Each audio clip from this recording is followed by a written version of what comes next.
Dans un hadith authentique rapporté par Abu Daoud et Ahmad, Aïcha, qu'Allah soit satisfait d'elle, raconte: J'accompagnais le prophète dans un de ses voyages alors que j'étais encore une jeune fille mince et svelte.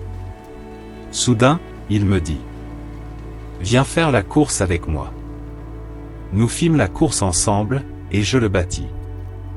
Il rit beaucoup, et me promit qu'il prendra sa revanche. Le temps passa, et je pris du poids. Je l'accompagnai une nouvelle fois dans un de ses voyages, et il me dit: Viens faire la course avec moi. Nous fîmes la course ensemble et cette fois, il me battit. Il rit en disant: Cette fois c'est la revanche. Ce hadith nous expose un modèle d'amour et de complicité qui doit prévaloir dans le couple. Le prophète, paix et salut sur lui, enseignait souvent à travers ses actes. En participant à une course avec Aïcha, il incite les croyants à intégrer des moments de légèreté et de bienveillance dans leur vie conjugale. Il nous montre l'importance de maintenir une relation affectueuse et joyeuse avec son épouse. Cette course est une preuve de sa douceur et de son attention envers Aïcha, renforçant les liens affectifs dans le mariage. Malgré son statut de prophète et de chef de la communauté musulmane, il n'hésitait pas à participer à une activité simple et ludique avec son épouse. Cela montre son humilité et son humanité. Quand il a gagné la seconde course, le prophète a dit en riant: « J'ai pris ma revanche ».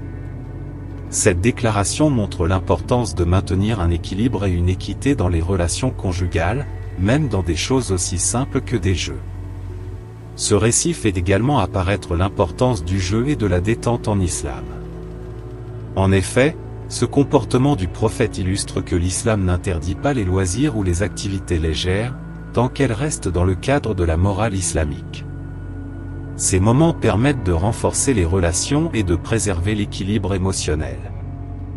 Ce hadith constitue ainsi une source d'inspiration pour les couples musulmans d'aujourd'hui.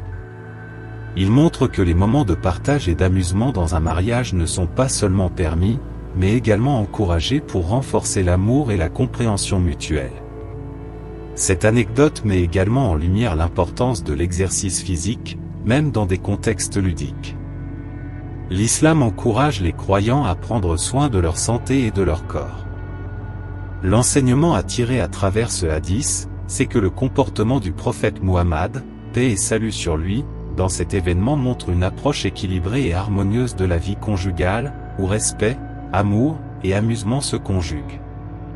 C'est un exemple vivant pour les musulmans, illustrant que la vie conjugale n'est pas uniquement basée sur des responsabilités et des obligations, mais aussi sur la joie, la complicité et le plaisir partagé.